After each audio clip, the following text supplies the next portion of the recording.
Our MC Kuroda Issei is an ordinary guy who lives by one stubborn rule, which is to always do good no matter what.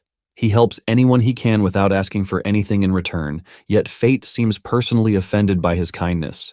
Every good deed somehow flips into disaster, leaving him on the wrong end of the rope.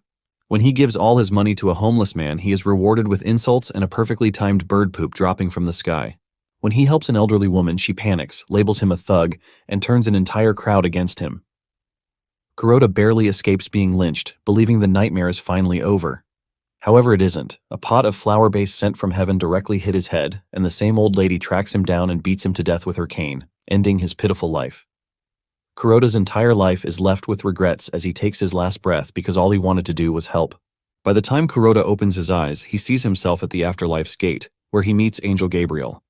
Gabriel tells Kuroda that he is there to tell him where he will be headed next, and to his greatest surprise, Gabriel tells him that his next destination is hell. Kuroda screams out in pain and frustration as he bangs the floor, asking why he spent his whole life doing good only to be rewarded with hell. It then dawns on Gabriel that Kuroda is saying the truth, and some things are not adding up. He immediately decides to look into the matter and he whips out a scale. This is when he figured out that there had been a design flaw because Kuroda's karma was actually inverted. Kuroda is shocked and confused by this, and Gabriel explains to him that every living thing possesses karma energy. Basically, the more good deeds one performs, the more energy surrounding the person shifts in a positive direction. This then increases the likelihood of good things coming back to the individual. However, this is not the case for Kuroda because all the good things he has done, saying the white mage is the most trashiest garbage in the world. Grut continues by assuring Kuroda that he is going to bring him the white mage's head. Kuroda calmly tells Grut that he appreciates his tenacity, but he is more interested in what kind of magic that the white mage uses. Grut reveals that the white mage manipulates multidimensional magic, and he creates massive vortexes that blow away monsters like them into other worlds. When Kuroda hears this, he figures out that he has found a way back to Earth. He then tries to use the multidimensional magic he is staring at on the status window, but the system informs him that it is not compatible with black magic. Since this is the case, he figures out that asking the white mage for help is the only way out. Kuroda then asks Grut if he thinks the white mage will be willing to lend him his magic, but Grut replies that the white mage is his arch-enemy. Grut lets Kuroda know that the white mage would rather die than help Kuroda. Kuroda already has this figured out, but he believes that he should have a bit of an advantage thanks to the skill he got from Gabriel. Kuroda decides to check out more info on the ultimate karma. The system informs him that by increasing his luck points, the probability of fulfilling his wishes basically increases. With this, Kuroda figures out that he can continue accumulating good deeds. He remembers that he has saved Grut's life twice, which means he is supposed to have 200 points already. He then checks out his total luck points only to see that it is still stuck in 0. He wonders if it is a system bug, and he then decides to check further, only to see that he has the worst karma state. Basically, he has an eternal curse placed on him, which is why his luck is sealed, and luck points cannot be added. Kuroda freaks out when he sees this because, without luck, there is no way he can get multidimensional magic. He is still thinking of what to do when a new quest comes in, telling him that he can lift the curse by performing a special good deed. For the next couple of days, Kuroda continues accumulating good deeds in the castle, since saving Grut twice doesn't seem to be enough to unlock his sealed luck. In one of his quests to carry out a good deed, he stops his followers from executing a dude, ordering them to release him immediately. The monsters were pissed when they heard this because Kuroda is supposed to be the big bad guy. Grut lets him know that the dude is basically a serial killer, which is why he has to die. Grut explains that releasing him will only get him to commit many more crimes. Before Kuroda can rescind his order, they have released the criminal, and just as Grut said, the dude wastes no time terminating someone. This causes the system to slap him with the bad action, and because of this, Kuroda figures out that accumulating a good deed in the castle might be an impossible mission. He decides that he has to find another way to perform the said special good deed, so he can let his mother know that he is still alive. In his quest to do this, Kuroda leaves the castle, and he heads to the Western Territory. Upon getting to the outskirts of the territory, Grut asks him if he is really sure that he wants to enter the Western Territory because they don't know when the soldiers might attack. Even with how dangerous the whole thing appears to be, Kuroda doesn't mind, and he tells Grut that they need to continue their journey. Apparently, there is a white mage in the village in front of them, and this person is Kuroda's target. Basically, those who can handle multidimensional magic are the ones from the cult, called the Immaculate Order, and the individual leading the cult is a white mage. Grut mentions that those in the village are disciples, and there is no guarantee that they are going to help them. In fact, Grut believes that they are just going to turn on them. Grut says the only way through is to bribe a mage who was expelled from the order, and Kuroda asks Grut if the mage will take the job. Grut replies that he would probably take the job because he is called Tyrion the Greedy. Apparently, Tyrion was earning money with multidimensional magic, which earned her an expulsion from the Order.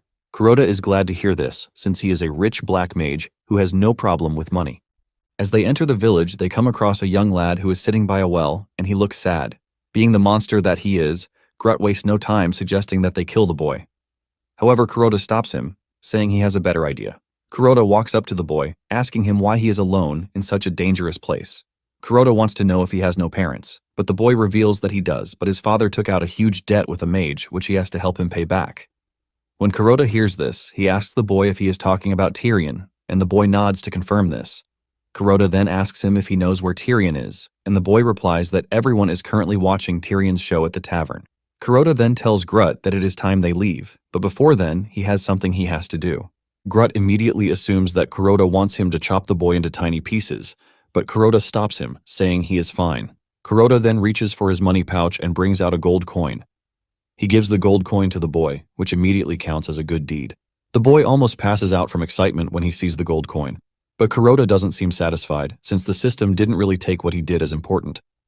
Grut, on the other hand, is also surprised that his master is giving a human a gold coin. Kuroda immediately misinterprets what Grut said by assuming that the one gold coin is not enough. Kuroda then decides to hand over the entire money pouch to the boy, leaving the boy the happiest person on the planet. Grut freaks out when he sees this, as he continues to ask himself why Kuroda would do such a thing. Even with this, the seal on Kuroda's luck remains intact, which means everything he just did is still not enough.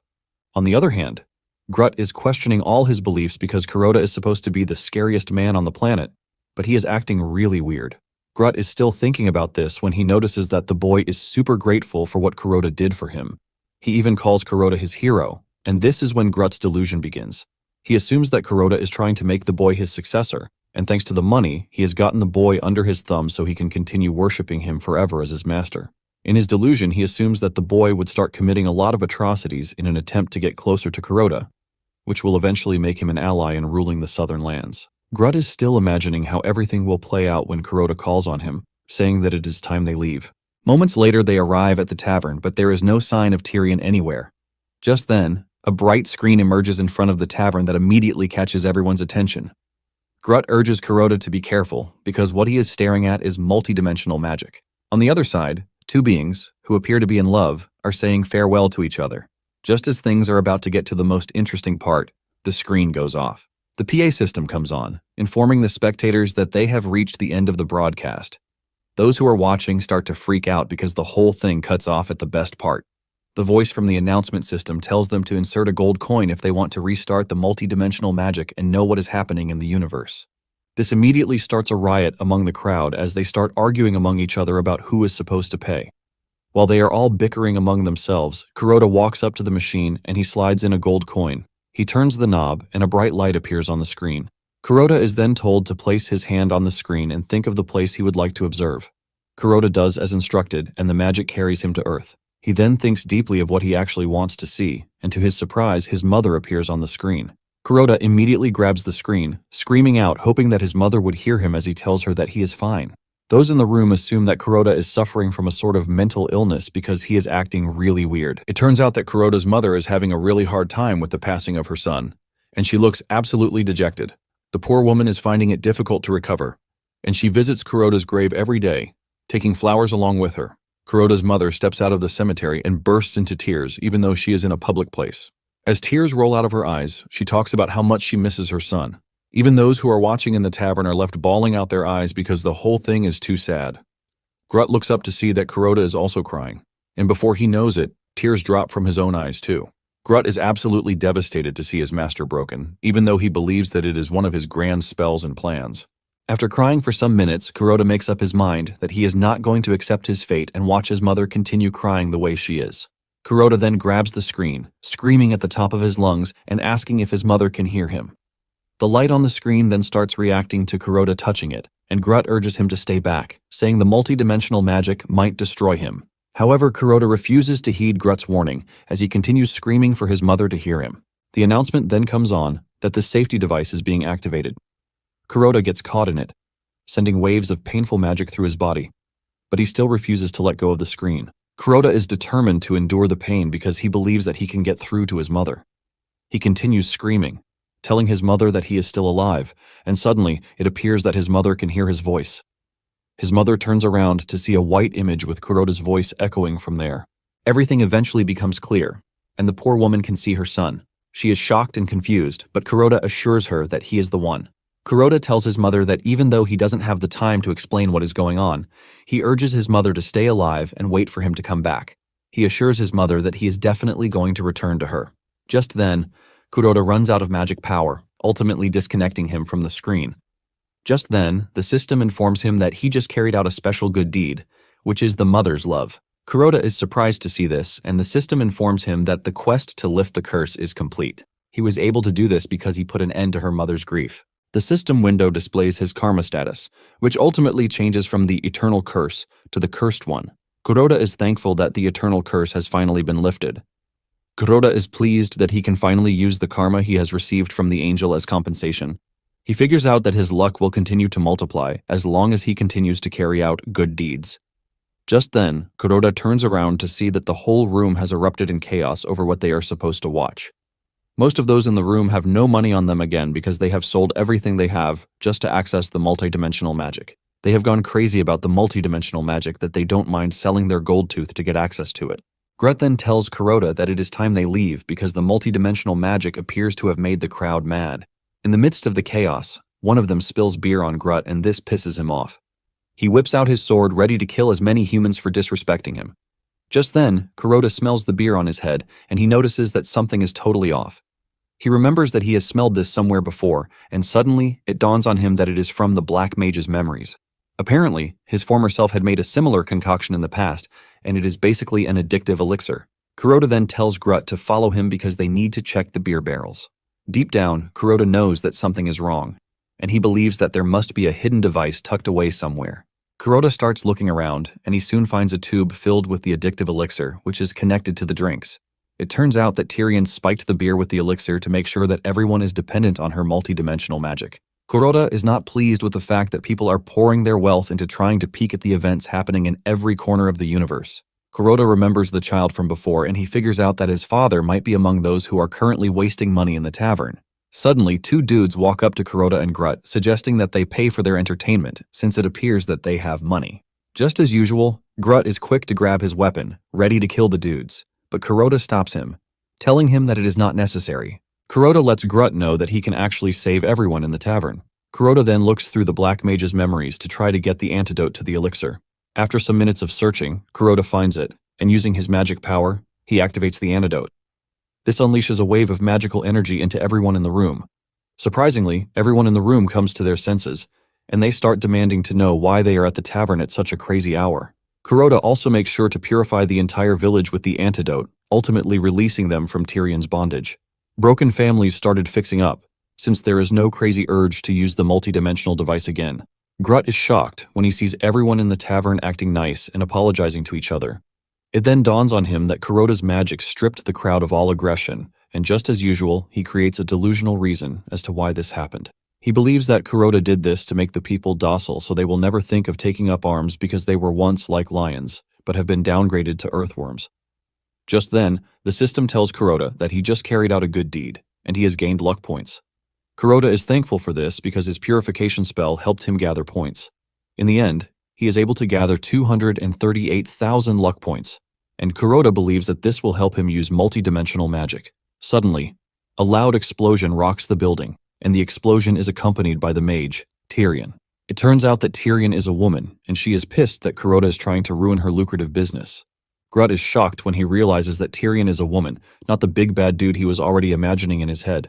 Tyrion ignores him and investigates the beer just to confirm what she was already suspecting, in annoyance. She throws away the cup and starts asking the people who purified the drink. Scared that Tyrion might just wipe them out, they start stuttering, replying that they didn't do anything. Tyrion then looks around to properly assess the situation before pointing to Kuroda and Grut. She is still talking about how she hasn't seen the two around when she notices that they have destroyed the elixir bottles already. She casually walks up to Kuroda, asking him if he is a part of the Immaculate Order. In addition, she wants to know if exiling her was not enough for the Order, and they are now planning to throw her in a cell. Suddenly, Kuroda finds himself standing in the middle of a magic circle, and before he can react, Tyrion activates it, releasing a burst of fire.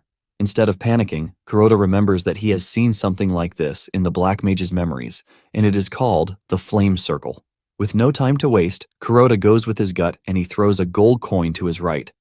Kuroda is surprised that he did this, which basically meant he was acting based on his intuition. Just then, the ultimate karma comes on, and Kuroda is told that he has just 3 minutes. The gold coin ends up breaking a water tap, which spills water everywhere, ultimately quenching Tyrion's fire. Tyrion is shocked, but the same thing can be said for Kuroda too. Kuroda realizes that he subconsciously triggered magic just like when he saved Grut's life. Kuroda is still trying to understand the situation when Grut takes off his cloak because it is on fire. However, he totally forgets that he is in the midst of humans, and this basically exposes the fact that he is a goblin. The crowd goes nuts when they see Grut and they start screaming while demanding that Grut be killed because he is there to steal their harvest. However, Kuroda steps up to protect his subordinate from the angry crowd. Kuroda takes off his cloak, and this is when it dawns on them that the person in front of them is the infamous Black Mage. Immediately, they discover this. They all make a run for it. Even Tyrion is shocked to see the Black Mage at such an awful place. However, Tyrion has no intentions of running away because the bounty on Kuroda's head is 100 billion gold coins. Tyrion believes that she can take on Kuroda because she heard that the Black Mage was weak when he was in the Order. To Tyrion, she sees herself as a filthy rich lady already, as long as she is able to take down Kuroda. At the same time, Kuroda knows he has no chance, since he hasn't mastered the black magic just yet. Since it has come to this, Kuroda figures out that he just has to bet everything on luck. Kuroda then acts tough, walking up to Tyrion and telling her that she is definitely a formidable opponent, but she lacks a little focus. This catches her attention, which causes her to be oblivious to what is happening around her. By the time she understands the situation, there is a fire brewing in the room already. Kuroda wastes no time grabbing Grut and moving with instinct. He jumps through a small window which leads directly into a tank. Just as they land in the tank, the room is engulfed in fire. When the flames calm down a bit, Kuroda slowly lifts up the tank lid to assess the situation. He plans to escape the area while the smoke is still active. After the two exit the tank, they try escaping, but it turns out that the fire didn't kill Tyrion. In fact, she is more pissed than she was some minutes ago. This time around, Kuroda realizes that he is in a big mess because his luck has just 1 minute to run down the clock. He figures out that he has to make a move in 60 seconds to take Tyrion down. Kuroda then employs his usual tactics, reminding Tyrion that he is so powerful that he didn't even need to use his powers against her. Kuroda then asks her if she thinks she has a chance against him. This ends up riling her up and unleashing her fury while telling Kuroda that she is going to make him see why she is not supposed to be underestimated. Just as the fireball is about to hit Kuroda in the face, he trips and falls, helping him escape being barbecued by Tyrion. However, Tyrion is not done with him yet because he has created a big magic circle with the sole aim of annihilating Kuroda. At this point, Kuroda has just 5 seconds left on the clock, and just as Tyrion's final spell hits, Kuroda escapes with 1 second left on the luck clock. Tyrion watches in horror and dismay that she wasn't able to get Kuroda, even with everything that she did. Tyrion ends up falling to her knees, since she has exhausted all of her strength. With no strength to move again, Tyrion believes that she has reached the end of the line and she is about to die. Suddenly, the flames die out, and when she looks around, she realizes that Kuroda just saved her life. However, Grut is not in agreement with this because he wants them to leave Tyrion to suffer a bit more inside the flames. He basically tells Kuroda that humans are more delicious when they are roasted to medium rare.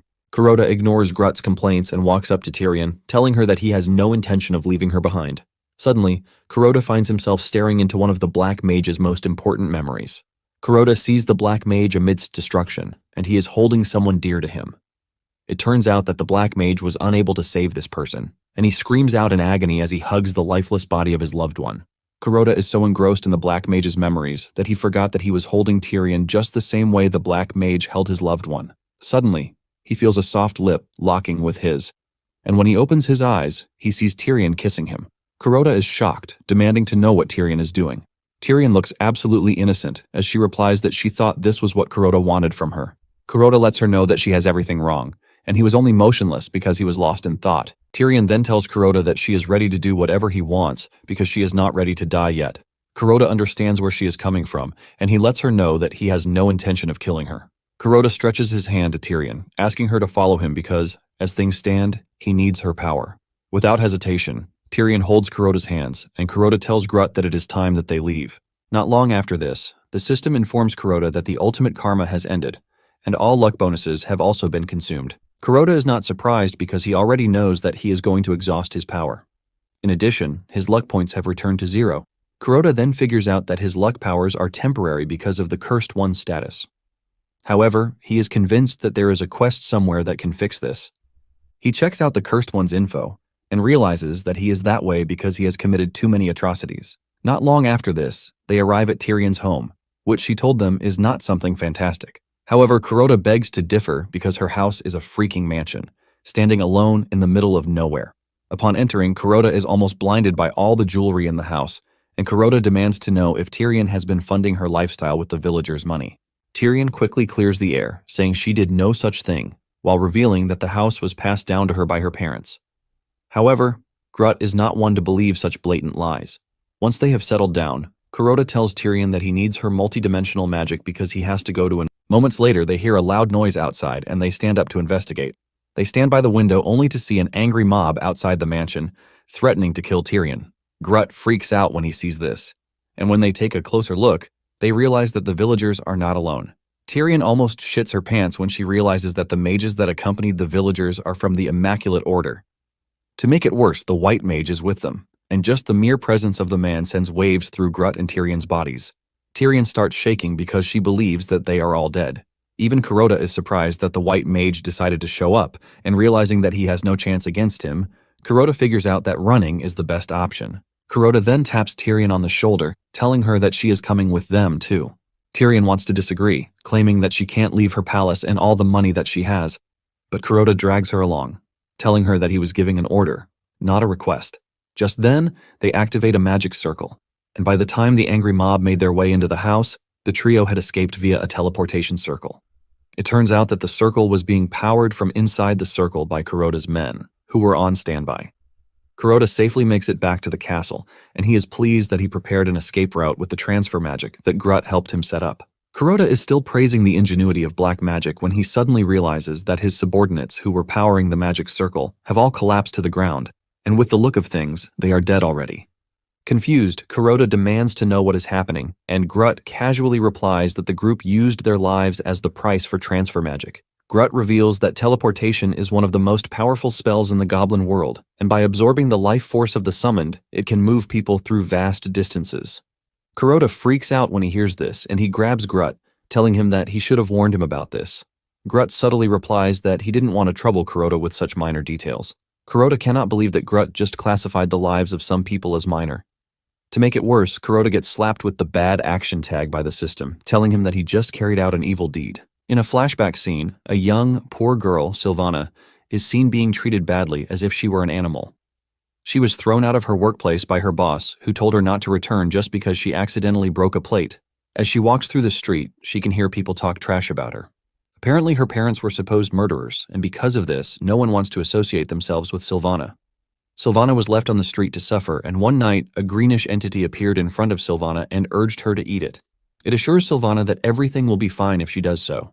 Now, in the present day, Kuroda has finally understood how the ultimate karma works. Even though Kuroda struggled really hard, he was able to gather a bit of good deeds in the terrible southern lands. Basically, most of the good deeds were stopping monsters from fighting each other and then making sure that they became friends. Thanks to this, he managed to raise his luck points even though it is not that much. Even with the luck points that he has, he still cannot receive the benefits because of his status as the Cursed One. The only way to release the luck is to activate the ultimate karma. At the moment when the ultimate karma is active, all of his luck points are consumed, and he becomes lucky for as long as the points remain active. He remembers that before his fight with Tyrion, he gained over 200,000 points because he purified a village, and after this, he instinctively activated ultimate karma. For a solid 3 minutes, he was in a state of endless luck. And thanks to this, he was able to defeat Tyrion without any trouble. With what he already knows about the ultimate karma, he figures out that a good deed impacting millions of people would grant him just enough points for him to return to Earth. Because of this, he has made plans. He steps out of his palace to check if Grut is done with preparations, and Grut tells him that his horse is ready. Kuroda climbs his horse, and Tyrion wishes him good luck on his journey. Apparently, Kuroda and Grut are going on a grand adventure to the edge of the kingdom with the plan to accomplish a massive good deed. Kuroda then asks Grut if he still has the target in mind, and Grut says yes. It turns out that they are after the evil witch, who is none other than Sylvana. Sylvana is known as the one responsible for creating the world's most deadly disease. Just as Kuroda is about to get serious with the journey, Grut points to the house in front of them, telling him that they have arrived at their destination. Kuroda is confused by this, but Grut lets him know that Sylvana lives in the house they are looking at. Kuroda screams at Grut, reminding him that he said Sylvana lives at the edge of the kingdom. Grut urges Kuroda to calm down as he takes one more look at the map. This is when Grut finally realizes that he has found a way to explain rubbish to his master. Kuroda is pissed that Grut made a house that is just 100 meters away from the castle seem like it was located in heaven. Kuroda then walks into the compound, and he tells Grut to return to the castle to wait for him. Kuroda walks to the door, and before entering, he figures out that he will be able to save millions if he manages to purify Sylvana. However, the only thing he can pray for is that the antidote works. After taking a deep breath, Kuroda barges into the house with the intention of pouring the antidote on Sylvana's body. However, the moment Sylvana spots Kuroda, she rushes over to hug him, telling him how much she has missed him. This leaves Kuroda in shock because he knows Sylvana believes that he is still the Black Mage. Sylvana then drags Kuroda to her lab room, where she has developed new spores that are ready for deployment. Sylvana takes a few to use as an example and she throws them in the air. The spores immediately travel to the closest human settlement to infect them. With so much, Sylvana tells Kuroda that the new batch of spores will definitely kill millions of people. Kuroda is shocked when he hears Sylvana call millions like it is nothing. Sylvana then reveals that she is directly connected to every spore, which means she can feel the suffering the spores bring to the world. Sylvana thanks Kuroda, saying she has become a strong person because of him. On the other hand, Kuroda is not impressed because Sylvana is causing a lot of harm without realizing it. Kuroda then tells Sylvana that he has prepared a medicine that will make her even stronger. It turns out that Kuroda has researched the disease that is currently spreading, and he believes that by purifying Sylvana, everything will stop. Without hesitation, Sylvana collects the bottle from Kuroda and gulps the contents. After drinking the liquid, Sylvana continues acting normal, and this scares Kuroda because she literally drank everything in the bottle in his presence, but she is not affected. Since he has no idea what is happening, he decides to directly check the core. He uses his magic to conduct an investigation to determine the source of the corruption. Kuroda is shocked when he realizes that the major source is pretty huge. In addition, there are threads connected to the spores, and to make it worse, there are a lot of them. By the time he is done with his investigation, he realizes that the corruption is too strong, and there is no way he can purify something as strong as this. This is when it finally dawns on Kuroda that he has to do something extreme because Sylvana looks like an innocent little girl who just wants to live life. Sylvana is dreaming about the number of people who will die when Kuroda pushes a sword into her chest from behind. Sylvana turns around in shock to see Kuroda crying his eyes out while telling her that this is the only way to go about it. Sylvana is forced to ask Kuroda why he stabbed her, and Kuroda replies that it is the only way to free her from the corruption's control. Sylvana's body crashes to the ground, forcing the greenish entity inhabiting Sylvana to appear in front of Kuroda. It demands to know what Kuroda is doing. It soon dawns on the entity that Kuroda killed the host to weaken it. The entity then asks Kuroda if he has come there to challenge it, but Kuroda replies that he is not there to challenge it, but to destroy it. Kuroda then unleashes the eternal flame, ultimately roasting the entity.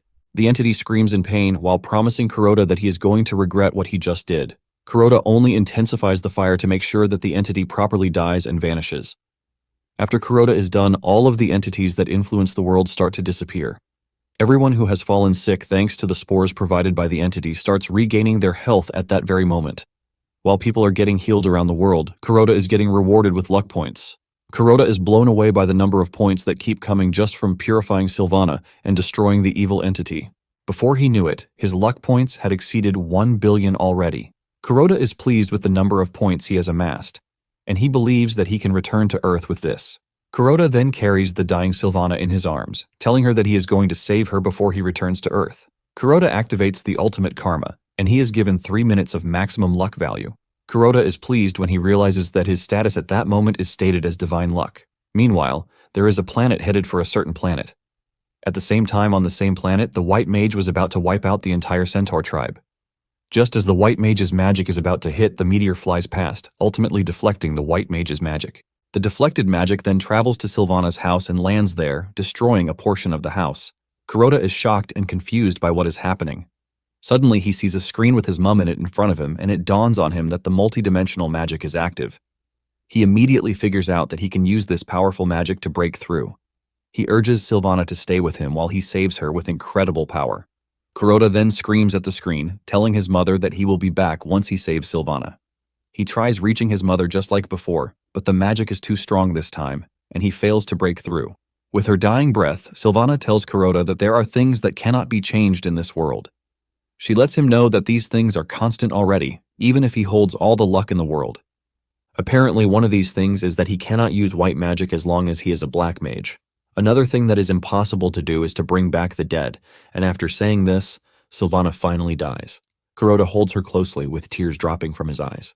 Kuroda refuses to accept the reality, and while he is still sobbing, Sylvana's soul appears in front of him, telling him that she has seen everything. She tells him that she has seen his power and destiny, and the fact that he has been forced to make some really painful choices. Sylvana then tells Kuroda that he might be sad, but he should take comfort in the fact that he set her free. Sylvana mentions that it was never her intention to hurt anyone, because all she wanted was to be loved. Sylvana lets Kuroda know that she is grateful for everything, and with this, her soul vanishes. Just then, it dawns on Kuroda that Sylvana was the cause of millions of deaths, and what awaits her is the deepest darkness in hell. With the ultimate karma still active and a minute plus on the clock, Kuroda activates the spell, Astral Ascension, in a bid to make sure that he saves the unluckiest girl on the planet. This spell generates a lot of energy, shattering the ground, as Kuroda prepares for a daring mission. Meanwhile, Sylvana has arrived in the afterlife, and she finds herself in the abyss. The Master of the Abyss tells Sylvana that her soul is withering and is also riddled with emptiness. Sylvana tries to argue her case, saying she was being manipulated by an evil entity. However, what stands before the Lord of the Abyss is that Sylvana is responsible for the death of over 52 million people. Basically, the punishment for this is eternal punishment in purgatory. The Lord of the Abyss then tells Sylvana that there is no way to change her fortune because the record speaks against her. Sylvana continues pleading because she never meant to do any of the things that happened. Sylvana believes that she is being judged unfairly, but the Lord tells Sylvana to wipe her tears because no help is coming for her anywhere. The messengers of the Abyss start to gather around Sylvana, ready to drag her away. Suddenly, a bright light hits the area and it turns out to be Kuroda. He grabs Sylvana and whisks her away before the dark messengers can get to her. The Lord of the Abyss is pissed that someone dared intrude on his kingdom. He immediately orders his angels to go after Kuroda and Sylvana, and at this point, Kuroda has just 1 minute left. Fortunately for Kuroda and Sylvana, the Dark Angels can't touch them, because the ultimate karma is still protecting them. However, the Dark Angels are not to be messed with, as they easily catch up to Kuroda. At the same time, at the summit of the highest mountain in Purgatory, Sisyphus is in the midst of his eternal ordeal. He is seen pushing a large boulder to the summit, and just as he is about to reach the top, he slips, causing the boulder to fall off. The Dark Angels are about to grab Kuroda when the boulder appears just in time to crush them and send them down, giving Kuroda more time to escape. Kuroda is relieved when he sees this, and he calmly continues the journey to Heaven's Gate. However, he gets there to see that there are Dark Angels waiting for him. Kuroda is shocked, since he wasn't expecting them to catch up so fast. The Dark Angels are about to take Kuroda down when they are suddenly hit with a burst of light that scatters them. Kuroda turns around to see that his savior is none other than Angel Gabriel. Gabriel tells Kuroda that he is going to handle the Dark Angels, and he urges Kuroda to leave Sylvana at Heaven's Gate. Kuroda smiles as he approaches the Heaven's Gate, but suddenly he changes his mind. He believes that there is someplace else that suits Sylvana better because she had already suffered when she was still alive. Kuroda then goes past the usual Heaven's Gate and he heads directly for Nirvana. Gabriel panics when he sees this, and he urges Kuroda to stop because Nirvana is a place reserved only for the purest souls in the universe. Gabriel is scared that Kuroda is just going to crash into Nirvana's gate. However, Kuroda continues monitoring the luck clock, and he realizes that he has just 5 seconds left. Even with how risky it is, Kuroda continues moving. Realizing that he won't make it, he hurls Sylvana toward the gate while telling her that she has reached the end of her nightmare. Gabriel panics when he sees this because he believes that Sylvana is just going to shatter into pieces, since there is no possibility of the gate opening. Just as Sylvana is about to crash into the gate starts to open from the inside, shocking Gabriel. A giant dude opens the gate from inside because he heard the commotion on the outside. In that split second, Sylvana is able to enter Nirvana. Sylvana cannot believe her eyes and she turns around to thank Kuroda for everything so far. Gabriel, on the other hand, is left dumbfounded because he didn't believe that she would be able to make it there. The giant golden dude from Nirvana then asks Gabriel why there is a black mage in the environment, but Gabriel quickly tells him that he is going to handle it because it is just a mere misunderstanding. Moments later, Kuroda opens his eyes, and he is finally back in his body. He touches Sylvana's cheek with the hope that she can finally get the happiness that she deserves this time around. Meanwhile, in Nirvana, Sylvana already has friends who are always ready to play with her. They call Sylvana away from where she is playing with sand, and when she stands up, it is discovered that she was drawing an image of Kuroda and Grut into the sand. Back on Earth, Kuroda's mother appears to be doing better than before. When asked if she will visit her son's grave as usual, she replies that there is no need for this because she believes that her son can hear her from the sky. Meanwhile, Kuroda is stuck watching his mother thanks to Tyrion's power. Tyrion is surprised that the only thing Kuroda does throughout the day is stare at the screen, watching a strange lady. To Grut, he believes that Kuroda is plotting something evil, which is why he is stuck on the screen. Suddenly, it dawns on Grut that this was the same woman he was looking at back at the tavern, whom he called Mother. Kuroda then tries having a mono conversation with her mother, telling her that he is doing just fine because he now lives in an incredible castle and even has his own army. When Grut hears this, he assumes that Kuroda is exchanging military intelligence. Thanks to what Kuroda is saying, Grut concludes that the mother is the one who taught Kuroda everything he knows. Without wasting time, Grut concludes that Kuroda and Mother are putting together plans to conquer the universe. Grut then runs to the screen to pledge his allegiance, assuring Kuroda's mother that he will always serve her. On the other hand, Tyrion has a faint idea of what is going on, but she decides not to ruin Grut's delusion. Later on, Kuroda thinks about how tough the situation is because he has been on the damn planet for a couple of months, and he has no way of returning home, even though he can now see his mother from afar. Later on, Kuroda enters the projection room to find Grut watching his mother on his behalf. Grut looks so excited doing this, and Kuroda thanks him for the sincerity. Deep down, Kuroda believes that there is a solution to his problem, since the Black Mage was once a part of the Immaculate Order. Due to this, he is convinced that there will be a way to change him back to a white magic user. Kuroda then assures his mother that he is going to succeed so that they can be together again. After Kuroda is done watching his mother, he tells Tyrion to stop the broadcast so that they can move to the next thing on their plate. The trio starts searching the Black Mage's laboratory, hoping to find something that would be of use. However, nothing seems to be going their way until Tyrion finds a diary written in a strange language. She asks Kuroda if he was the one who wrote it. Kuroda searches through his memories but couldn't find an answer, and he quickly lies that it must have been one of his worshippers, since he has a lot. Tyrion then mentions that the texts in the book are written in ancient demon language, making it difficult for her or Kuroda to even decipher. Tyrion is convinced that they are looking at the handwork of an ancient mage. Because of this, Tyrion is convinced that the person might have a way to purify Kuroda from black magic. Just then, Kuroda notices a signature in the book, and apparently it belongs to someone named Talcum. Kuroda then looks through the Black Mage's memories and realizes that he has met Talcum before. Kuroda mentions that Talcum is a goblin, and he immediately calls on Grut to ask him if he knows anyone named Talcum. Grut subtly replies that Talcum is one of the strongest goblins around because he is a mage. Apparently, he is the chief of the Drogal tribe. Kuroda is glad to hear that Grut knows him well, and he asks him if he can lead him to Talcum. Grut is surprised to hear this, and he lets Kuroda know that his clan doesn't really get along well with the Drogal tribe. Kuroda quickly assures Grut that nothing will happen to him as long as he is with them. Not long after this, the trio arrives at the Drogal tribe, and they are given a warm welcome. Thanks to the Black Mage's memories, Kuroda realizes that he has been to the location plenty of times. Sitting on his throne is Talcum, and he looks pretty dangerous, just as reported. He soon gets off his chair to welcome Kuroda and his attendants. He is surprised that Kuroda brought a white mage, but he is utterly disgusted when he notices Grut, a half-goblin with Kuroda. To him, half-goblins are only good for chores and nothing more. Talcum then asks Kuroda why he has come to his domain. Kuroda then replies that he came because he needed his knowledge. Kuroda comes clean, revealing his plan to cleanse himself of black magic. Talcum is surprised to hear this, and he asks Kuroda why he would do such a thing. Kuroda simply replies that it is a long story, but it is imperative that he gains the ability to use white magic. Talcum then assures Kuroda that he can make a purification elixir for him. However, there is a condition that needs to be met to complete the elixir. Apparently, an extremely rare ingredient is required, and this ingredient is the body of a white mage. Talcum suggests that they begin the process, since Kuroda already has a white mage with him. Tyrion almost faints when she hears this, but Kuroda steps in, telling Talcum that Tyrion is out of bounds because she is his mage. In addition to this, she has been exiled from the Immaculate Order. Nonetheless, Kuroda assures Talcum that he is going to bring him what he needs in the near future. Once they are both in agreement, Kuroda prepares to leave, and he tells Grut to arrange a military council because they are about to go on a hunt. Kuroda knows that the only way for him to hasten the purification process is to kill a white mage, but he wants to do so in such a way that it will be useful for the people, so it can count as a good deed. Shortly afterward, Kuroda gathers his top members for the military council meeting. Those who are present are Lindell, the financial minister. There is the Minister of Torture, Snake, the Black Mage, Draven, Tyrion, Captain of the Anti-Immaculate Order Unit, and Special Advisor, Grut. However, there is still a seat unoccupied, and Lindell reveals that the last person is General Seth, who is currently on the front lines of the Atlas Mountains. Apparently, he is currently leading the army to victory against the ferocious Grey Orc clans.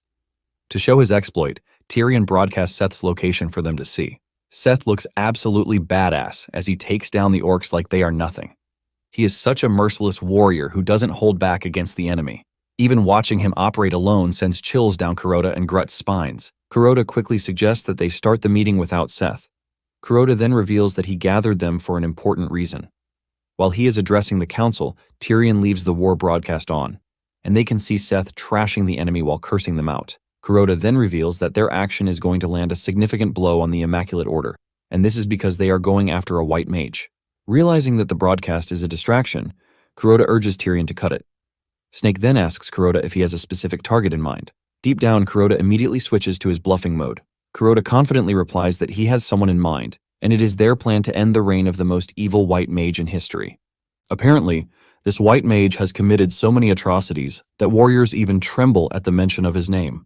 It turns out that everyone at the table really hates the person Kuroda is talking about, and they are all gearing up to go. Kuroda then leaves them to say the name of the target, and in perfect sync, they all mention the same name, the merciless Canul. Kuroda then confirms this, telling the council that it is time for Canul to get exactly what he deserves. Grut then asks Kuroda what they are supposed to do about the Bloody Militia. Kuroda is confused about the question, and Grut mentions that the Bloody Militia are Canul's royal guard. Basically, they are the most feared mercenary group in the Western lands. Even with this, Kuroda doesn't seem to be worried. He then orders Grut to prepare the army because they are going to war. It turns out that Kuroda has been training for the past couple of weeks to make sure he is a bit prepared. And talking about Canul, he is living in a secluded castle that is surrounded by the Bloody Militia.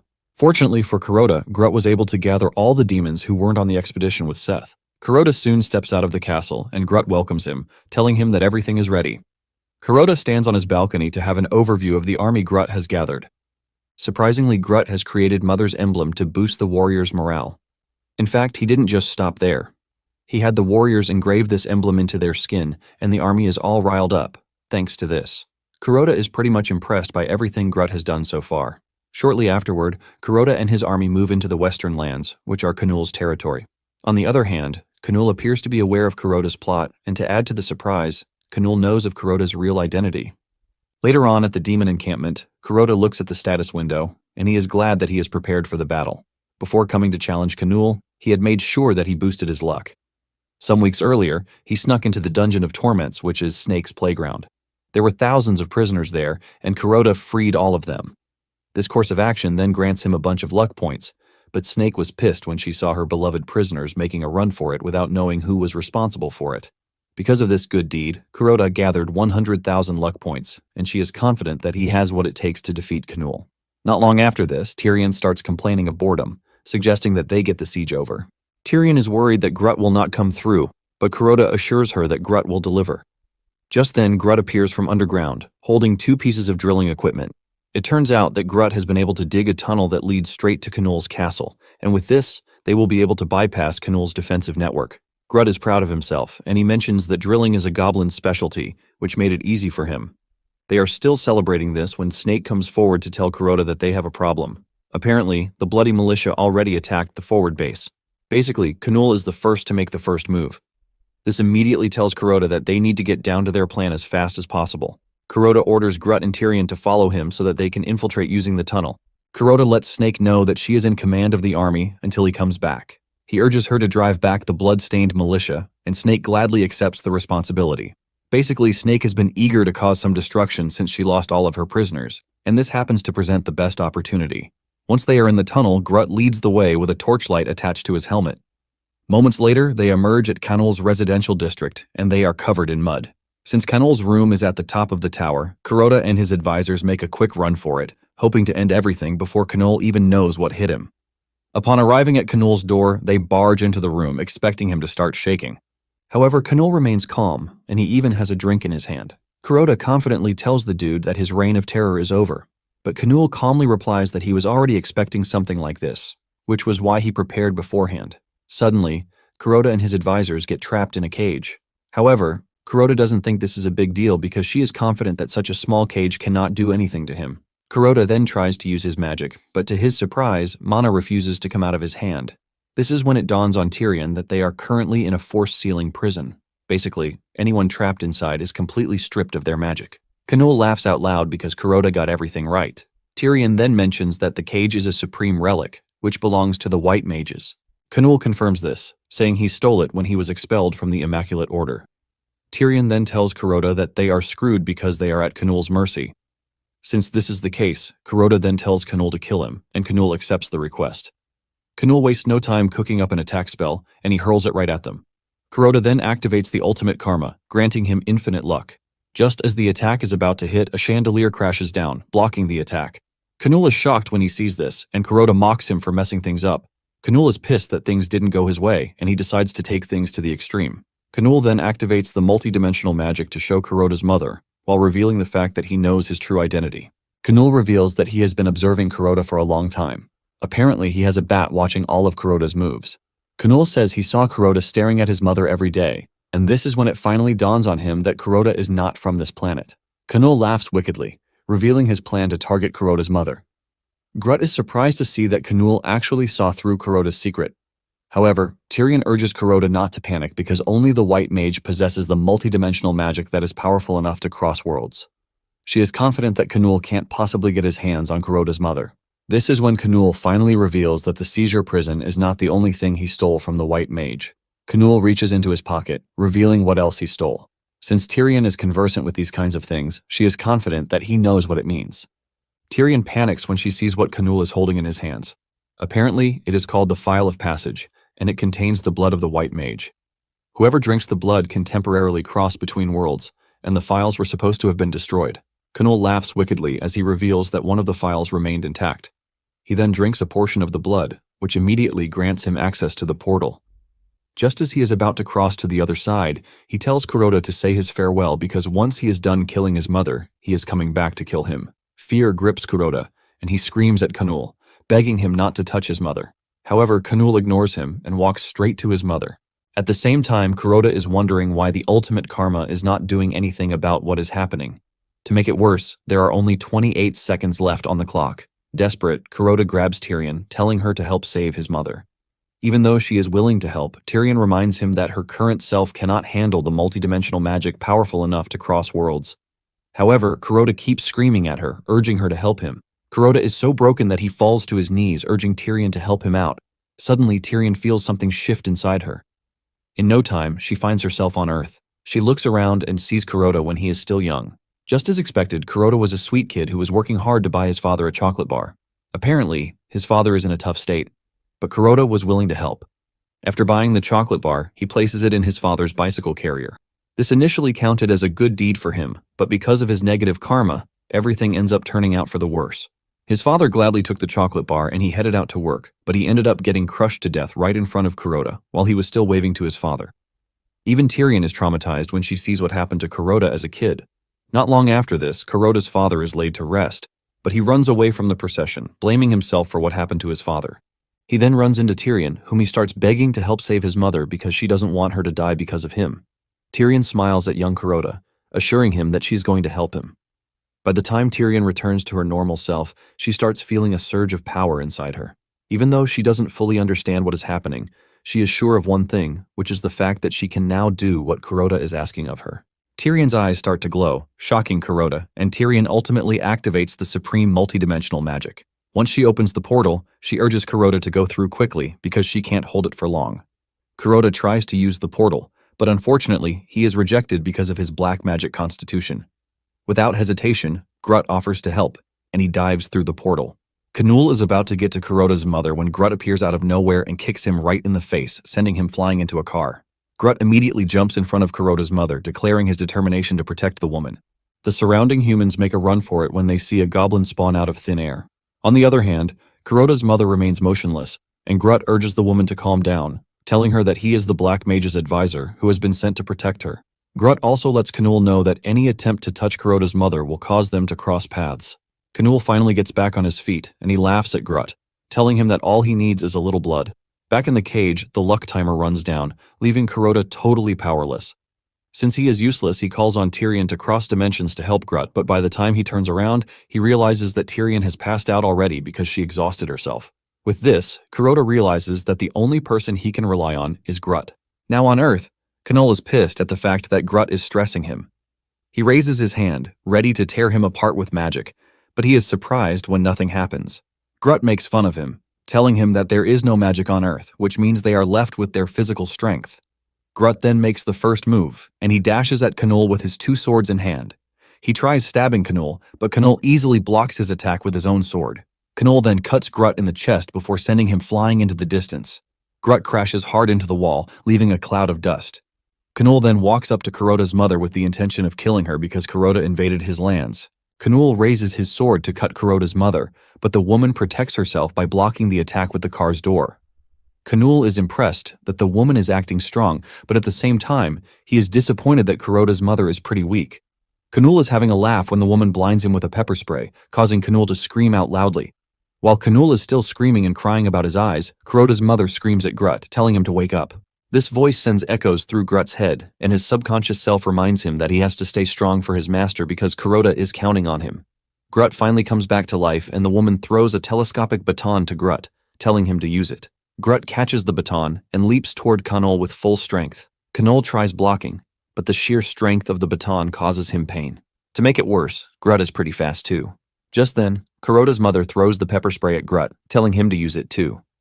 Since he has no knowledge of what it is, Grut hits the can, ultimately shattering it. Kuroda's mother is left in shock because this is not what she meant, but the deed is done already. The pepper spray scatters everywhere, affecting both Grut and Kanol, causing them pain. However, Kanol is the first to recover, and he angrily kicks Grut to the ground. Kanol then creates another portal, ready to leave with the aim of returning later when he is more prepared. He brings out the phial and drinks some of the stored-up blood so he can cross through. Even though he is beaten up, Grut is not ready to give up. Suddenly, Grut turns around to see Kuroda's mother driving toward him at full speed. She avoids crushing him, and she grabs him, helping him grab onto the car. Before Kanol knows what is happening, he sees a car running towards him at full speed with Grut standing on top of the car. In no time, the car hits Kanol, sending him into the distance as he coughs up blood. Grut then leaps toward him, grabbing the phial because it is the only way for Kuroda to return to Earth. Grut consumes all the content inside the phial before leaping toward Kanol to stab him to death. Grut is able to push him through the portal while destroying his insides with his short swords. Grut looks absolutely badass as he declares that his master is out of bounds to trash like Kanol. Kuroda's mother finally gets out of the car, and she comes to the realization that everything that has happened so far is not a dream. She spots a scared young lad in the distance, recording the whole incident with his phone, and Kuroda's mother walks up to him. Kuroda's mother asks to see his phone, and when she realizes that he took a picture of the scene, she urges him to send the picture to him because she might just frame it, since it looks badass. Back on the fantasy planet, Snake informs Kuroda that the blood-soaked militia has surrendered since their master is dead. Luckily, the unit has sworn allegiance to Kuroda. Kuroda is impressed with Snake's tenacity, and he commends her. He then gives her one last task. He tells Snake to take Tyrion back to the castle so she can recover, since she exhausted all of her magic. Just then, Kuroda addresses his army, and he lets them know that they are able to achieve victory because of one particular individual, and this person is none other than his special advisor, Grut. The whole legion screams out when they hear this as they cheer for Grut. Kuroda then kneels in front of Grut, thanking him for his help while also calling him his friend. After this, Kuroda tells Grut that it is time they head to Talcum's palace to deliver Kanol's body. However, Grut is too dumbstruck to move for a couple of minutes because he can't believe that Kuroda actually called him his friend. Grut ultimately declares that he is having the best of his day. Not long after this, they arrive at Talcum's place and they are given a grand welcome just like before. Kuroda drops Kanol's body on the floor, telling Talcum that he has what he needs for the elixir. Talcum is impressed when he realizes that Kuroda actually went after the toughest opponent and was able to defeat him. Talcum commends Kuroda, saying his reputation speaks for itself. Kuroda then asks Talcum if he already has everything he needs for the elixir, and Talcum confirms this. However, he urges Kuroda to give him a few hours to complete the elixir, which will rid Kuroda of the black magic within him. Kuroda is surprised that Talcum is asking for nothing in return, and Talcum replies that being able to save a friend is sufficient reward for him. Talcum then orders his special goblin squad to take Kanol's body to his laboratory so that the preparations can begin. Later on, Kuroda and Grut are seen walking through Talcum's palace. Kuroda is excited for the purification to be complete so he can finally access the multidimensional magic. Kuroda then mentions the goblins from earlier, talking about how tough they look. Grut confirms this, saying they are called the Four Calamities because they are the most powerful warriors of the Drogal tribe. Apparently, their names come from the sound of bones being crushed by their jaws. Grut reveals that the Drogal tribe has brought most rival clans under their control, making them the strongest among the goblins. However, Grut boasts about his own clan, saying that they are different, which is why they are an exception. Suddenly, they hear a kind of noise from one of the rooms behind them. The two then decide to investigate, but upon entering they find no one inside. Kuroda refuses to believe that there is nothing in the room, and he activates his magic to reveal whatever is being hidden in the room. Grut quickly figures out that they are in Talcum's office. He believes that there is going to be a hidden passage somewhere, and thanks to Kuroda's magic, he is able to pick out the triggering mechanism, which is a book. Just then, the access to the secret passage reveals itself, and Kuroda tells Grut to follow him. However, he urges him to be careful because he can sense an incredible amount of black magic coming from the basement. Moments later, they arrive at the basement to find something gruesome and totally unexpected. In the basement are hundreds of goblins being put under inhumane experiments to change their constitution. Grut is left dumbfounded when he spots a female goblin that he knows, and this discovery sends a chilly feeling down his spine.